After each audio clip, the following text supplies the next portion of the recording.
Hello, ladies and gentlemen, and welcome to another episode of DeepSeededGeek. My name is Jason. I am your host with the most... No more rhyming. No more rhyming. I am plagued with rhymes.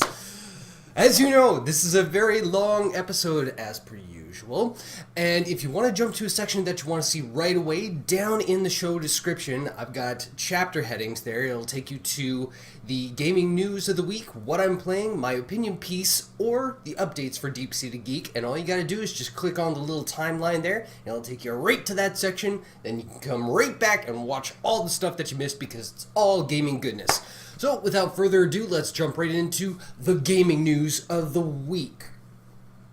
So the first bit of gaming news is the fact that right after I finished posting my last week's video, boom! The Steam sale comes out and billions of games are on sale. Now, it's not just Steam. Steam is the most popular one that's become kind of synonymous with this kind of big, huge sale kind of thing. But shortly thereafter, Green Man Gaming's came out with their big sale. GOG.com did their big thing. And, of course, Black Friday and Cyber Monday and all that kind of happened within this last week. So it's been just a treasure trove of discounts for all kind of gaming goodness.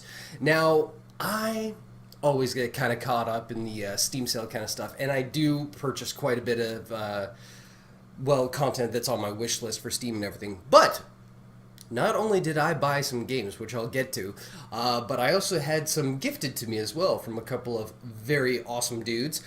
So what I personally purchased for myself were Call of Cthulhu, Dark Corners of the Earth, which, if you watched our first Google Hangout, Mike, the Warrior Vagabond, said that game scared the crap out of him, so of course I'm gonna buy it. I also bought Splinter Cell Chaos Theory because I've never played a Splinter Cell game before, and my nephew said he's played all of them, which kind of takes away a lot of gamer cred from me and puts it on him. So I thought, well, I'll try one of them, and I heard Chaos Theory was the best. Go big or go home.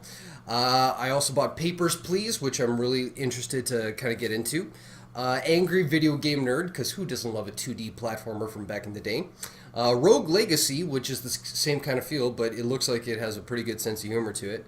The Wolf Among Us, which I played, but I will talk about next week. Far Cry 3, from many people, they've told me to buy this. It didn't seem like it would be my kind of game, but at like $7, who could argue? And then I was gifted copies of Natural Selection 2 from Omnimus69. He bought a copy of that for me and I think 3 of the other boys that are usually on the show, so we're probably going to be doing some dual commentary on that. And from Lord X, my boy, he bought me Pac-Man Championship Edition DX. I can't wait to get back into that. I love me some Pac-Man. So guys, thank you for the gift copies. They're much appreciated, and I look forward to gaming with you guys on the interwebs. So yeah, if you got some Steam sales, if you got some great deals and all this kind of stuff, let me know in the comment section. Brag about what you got and what kind of deal. It's all kind of fun. But, I think I might have a discussion topic about these kind of sales and their impact and everything. Note. Alright, moving right along. Nintendo is launching their experimentation with the Louvre from Paris, where you can actually view about, what did they say, 600? No, 3? 6? Between 3 and 600 pieces of art that are in the Louvre at this moment on your 3DS. So what you could do, you could go in there and select, say, for example, the Mona Lisa, and you can zoom in, see all the details of the Mona Lisa right on your 3DS, and it also has an audio commentary to go along with it. It has over 300 hours of audio commentary for all the pieces in the Louvre that are on there, and every month or so, they said, they're going to be updating it with new pieces that have been digitized onto that kind of format. Now, this was something that when I was at the Louvre over the summer, I saw everybody hanging on to DSs. I'm like, holy shit, gamers love art. But no, that's what it was. It was like a little hand guide, like you would with like most tours or museums that you go to. You get like an audio guide, and it was on the 3DS, and I didn't realize that it was like installed in there. I thought they were just using it as a digital version to do audio stuff, and then you can take snapshots or whatever of the Louvre. But no, it's a whole program kind of thing. And there's also, what did they say? A bunch, I don't know the exact number off the top of my head, but a bunch of actual 3DS photos that you can see the hallways and interior of the Louvre as well, because that is a work of art as well. Just how they, anyway, check it out. You can go to, I think I found the article on Polygon, and check it out there. And yeah, if you have a 3DS, I say this is totally worth the $20 that they're charging for it, because you get the best art in the world on your 3DS and a little bit of a history lesson. What's not to love? All right, going right along there is more of a technology kind of news of the week. Amazon is going to be coming up in 2015 with a new delivery device. They are doing unmanned aviation drones, okay? So imagine like mini helicopters, like toy helicopter kind of things, that will be able to take your orders and deliver them to you in 30 minutes or less. It's like Pizza Hotline or something, you know? The only thing that's holding them back, of course, is having enough to supply, and also passing the flight administration's regulations and all that kind of stuff. Now, I'm divided on this. I don't know about you guys, but and if you want to see a video of it, you can go online. I forget the actual name of the thing. Is it on here? Drone delivery, Amazon drone delivery. Look that up. You'll find a video of their, you know, what they want to do with it.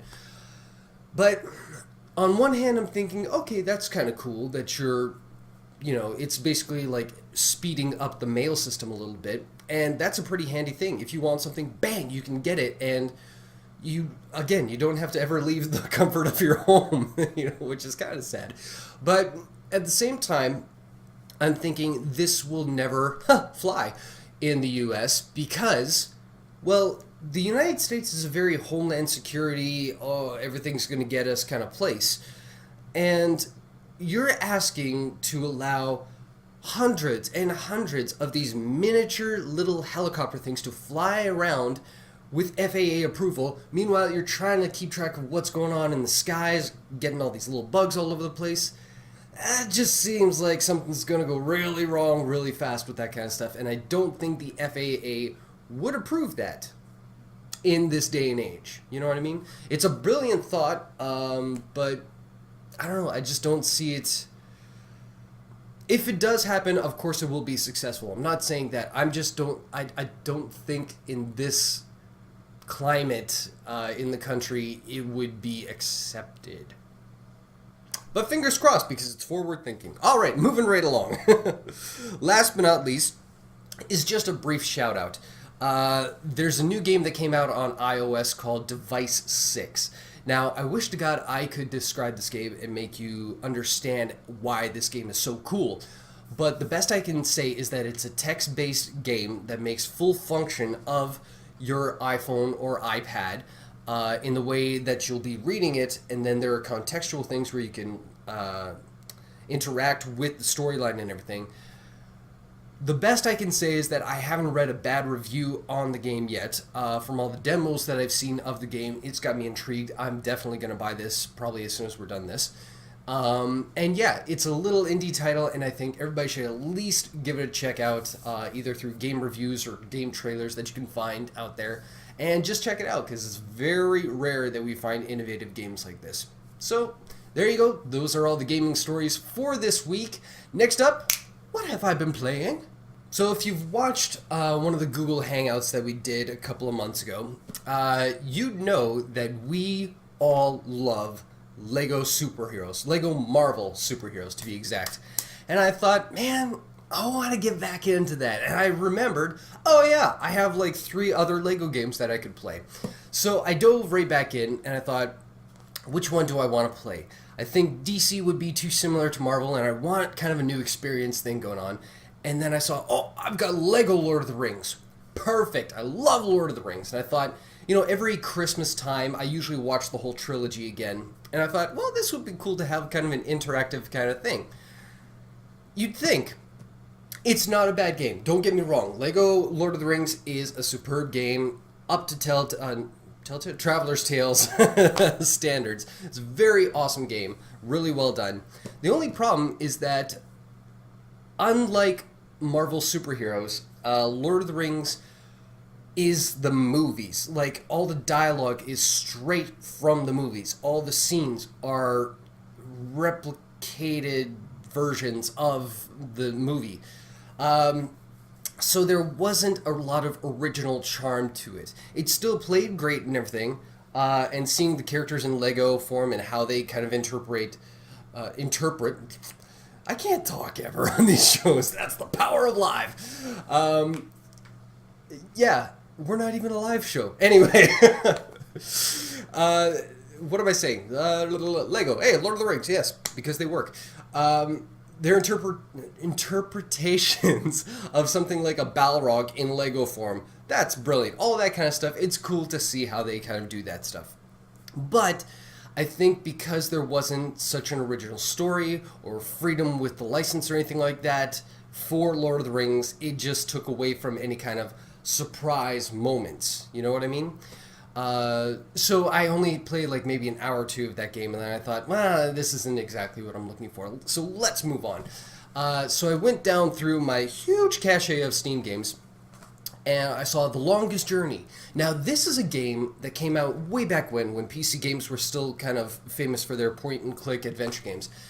And if you ever do a Google search for best video game stories out there, The Longest Journey almost always makes the list. So I bought it, and I thought, okay, well, if this is supposed to be a pinnacle of gaming storytelling, I gotta experience this.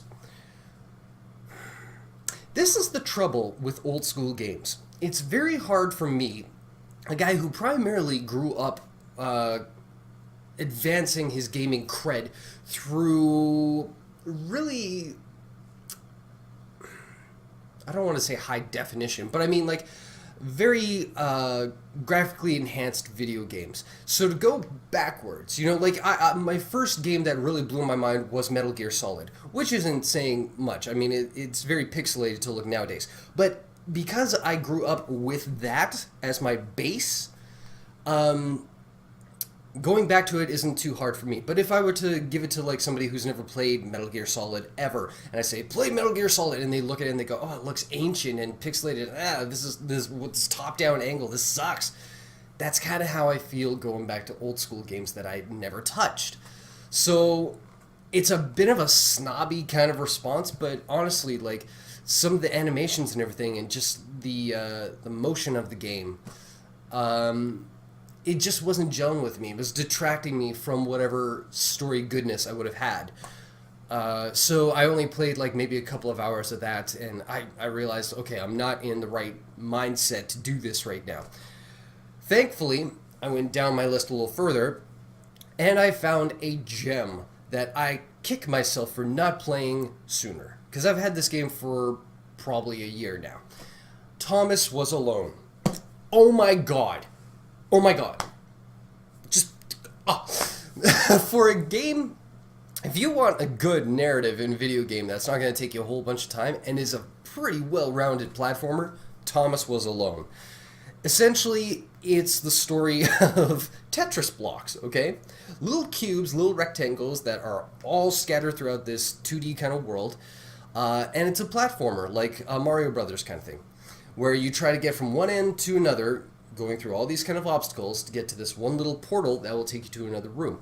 Along the way, you meet other kind of rectangle Tetris kind of blocks.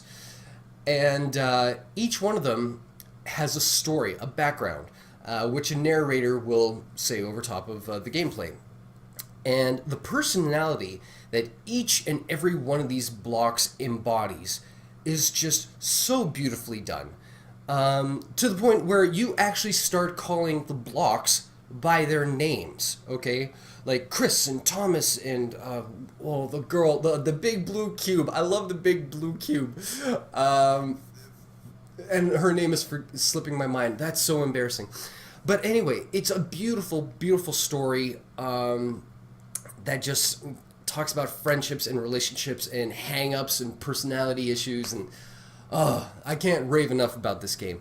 Plus, on top of that, it is a brilliant, brilliant platformer. And to say that about a game that is so simple, you know, in design, it's amazing. It's very much proof of what Jordan and I were talking about not too long ago, where you take such minimal concepts for video games and you can make mountains of like amazing gameplay through this, either through narrative or design or game mechanics, you know.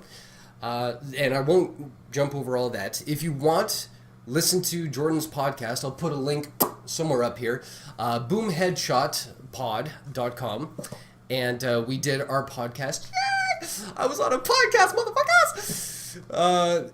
And yeah, we talked about gaming innovation, and Thomas Was Alone did come up, and I did a pretty good description of my overall thoughts in there rather than here.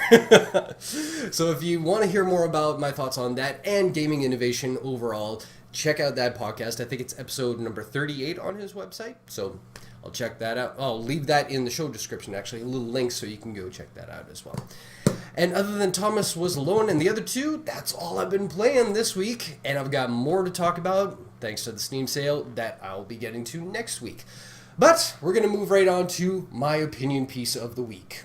Now, as some of you may remember from Season 1, I used to do a series called Franchise Fridays, where I would look at video game series as a whole that really inspired my gaming kind of view.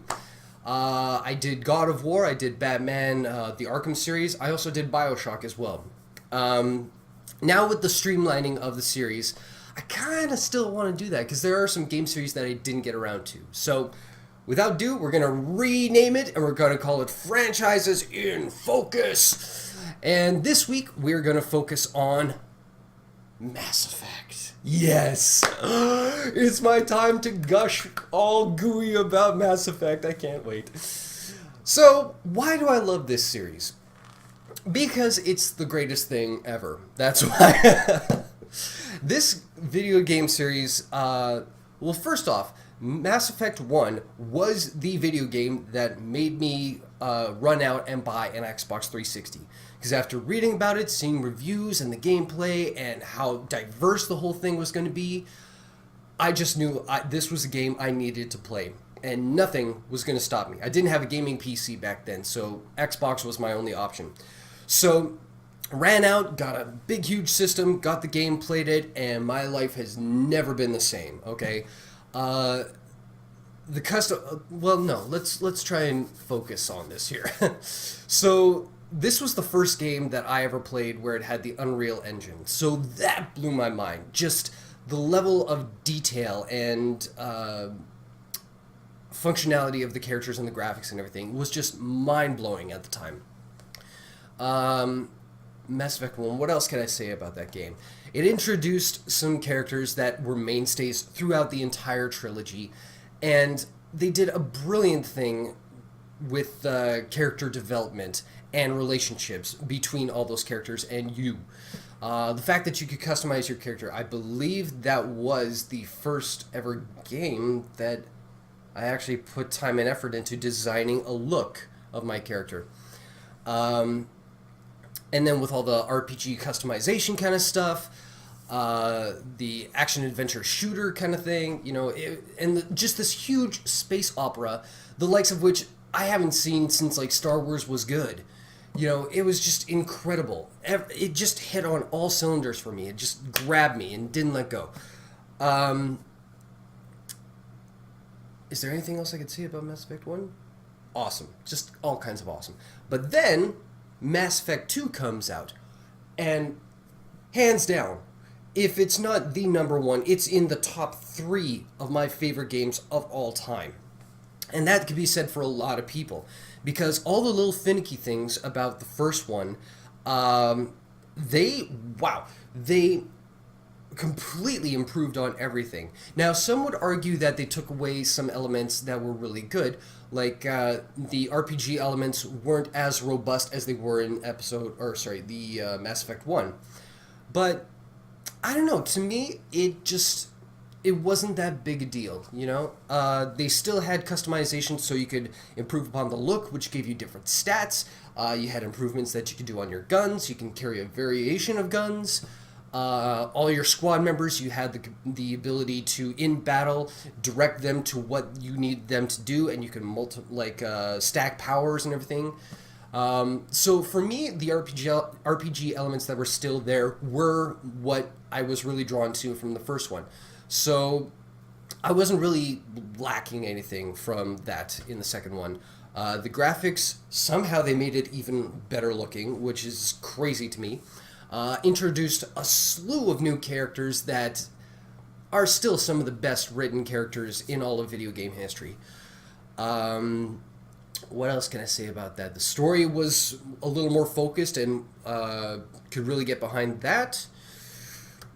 Oh, and one of the most unique things that we have ever seen in video games, where everything that happens in the first one carries over into the second one. Meaning if you were on a mission and you had to choose kill or save some particular thing, whatever choice you made there could have ramifications in the second game.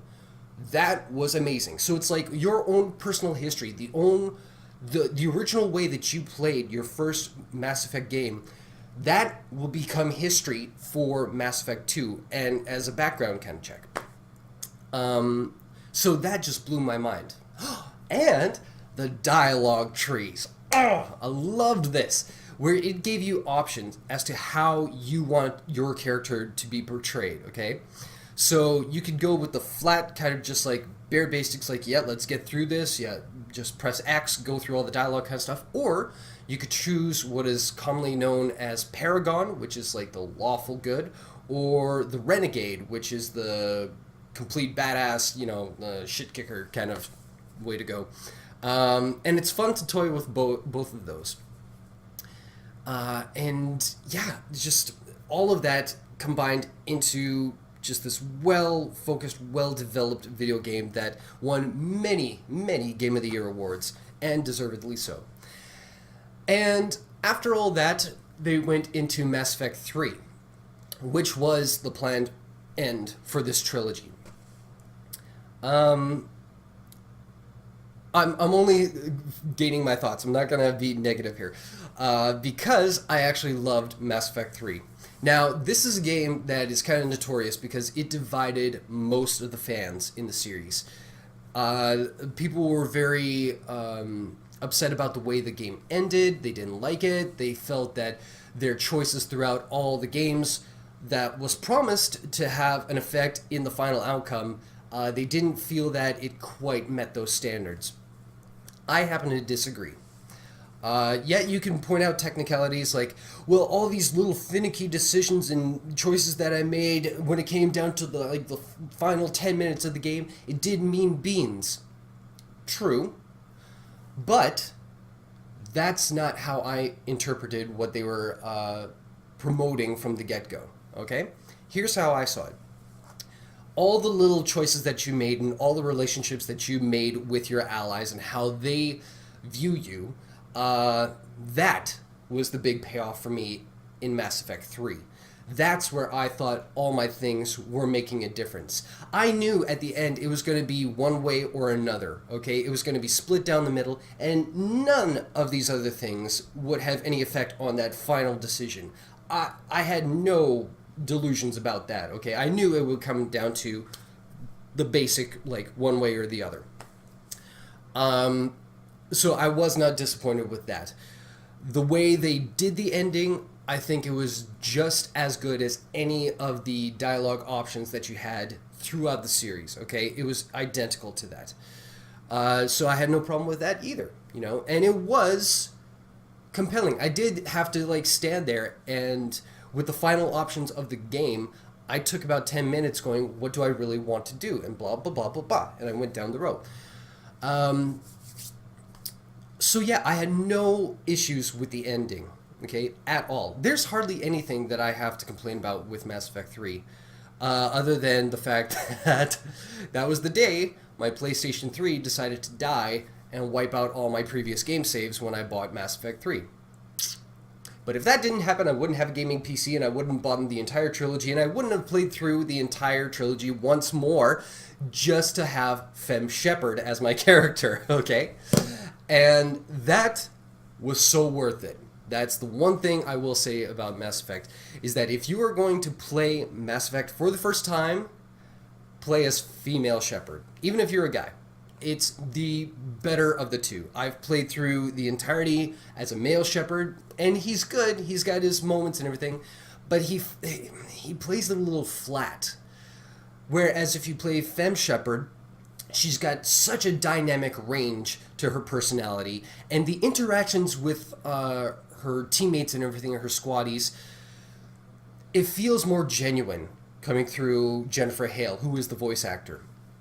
But yeah, I'd say go that route, and you'll feel more attachment that way. You might not be able to relate as a character if you're a dude playing a girl. I don't know, some people have that kind of hang up. I don't, so I just look at it as a character, and it was by far the better choice. Other than that, what can I say? This is a video game series that has come so close to feeling like Friends. I know that's creepy sounding. But it's like, you know when you read a book series and you feel like you know the characters and you have like an attachment to them. You know, you don't want anything bad to happen to them. You want only the good things, and you feel like you could read their personality through just like descriptions of their facial twitches or something like that. Mass Effect is that equivalent. All these characters have such a place in gamers' hearts that it's hard to say goodbye to them at the end of the trilogy. And that is the one thing that all the choices and everything through, that was the big payoff. The ending of the entire franchise, or the conflict within all three games, the ending of that didn't hit home quite as hard as having to say goodbye to each and every one of your squad mates. That was truly gut-wrenching. And as just a big, mwah, to the series, the final piece of DLC that they released for Mass Effect 3, called The Citadel, was just this great big love letter to the fans, to the franchise, to all the characters within the game that they've created.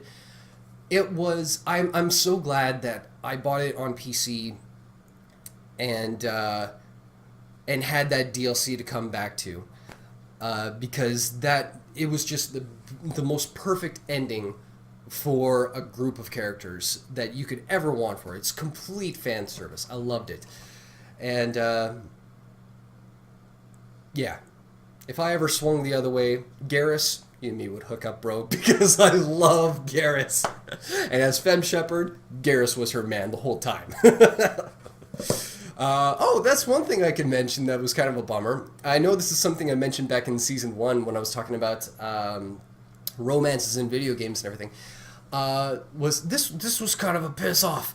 When I played Mass Effect 2, and they were releasing DLC and everything, in Mass Effect 2, as male shepherd this time, from the first one carrying over to the second, the first one, I built up a romance with Liara, the blue-haired alien girl. And when you get to the second one, your romances should be able to carry over. The only problem is that Liara is not in your party for the entirety of Mass Effect 2. So I was like, okay, well, if I can't have her, I guess I'll have you, who happen to be Tali, Liara's like partner in crime, pretty much. Like, they were friends throughout the whole first game, and now I'm, shacking up with her. And then the crap thing is once I played through that game with Tali as my new love interest, they released a DLC called Lair of the Shadow Broker, where, hey, guess what? Liara's back in the story, and you get to play alongside her, and you can rekindle that romance, and I cheated on my girlfriend! It was the worst experience I have ever had, because my guts just came pouring out of me, because I could never, ever cheat. And to be that douchebag in a video game, I went back and I played through the entire series without any romances until I got to Lair of the Shadow Broker, and then I played that, and I got my Liara thing back, and yeah. Anyway, so that's my one beef. You guys suckered me into being a bad person. Anyway, Mass Effect, the trilogy is one of the best games out there. Definitely one of the best series you could ever get into. Hundreds of hours of gameplay, beautiful game, fun throughout, and just one of the best sci-fi stories to come along in a very, very, very long time. So if you haven't played Mass Effect yet, do yourself a favor. You can probably get the entire trilogy in a box set for $40. You could wait for a Steam sale, and you could get it probably for, what would it have been? I think I saw it on sale for $5. Mass Effect and Mass Effect 2 were $5 each, and then you could pop over to Origin and get Mass Effect 3. And money well spent at any cost, all right? So with that, that is my love letter to Mass Effect, one of the best gaming series out there. And now, I'm going to leave you with a few updates. Update number 1, if you skip to this section, just in case you missed it in the gaming news section, is that I was on a podcast! That's right, Boom Headshot podcast here in Winnipeg, hosted by Jordan Thompson. We did a recording last week, and he posted it, I think, on Sunday of this week. And yeah, it was just an hour and change of just gaming gush. Okay, we talked about innovation in gaming, past, present, and future that we're looking forward to. And yeah, it was just so much fun. I am so thankful that he let me be on his show. He was gracious enough to be on my Google Hangout, which you could check out from last month as well. And yeah, there should be a banner, and I'll leave a link to the podcast in the description below.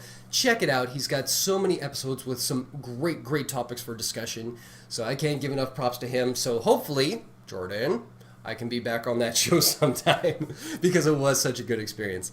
Other than that, of course, I'm announcing that the final Sunday in December, which is December 29th at 5 p.m., we're doing another Google Hangout here on my YouTube channel and on Google Plus if you've got me there as well.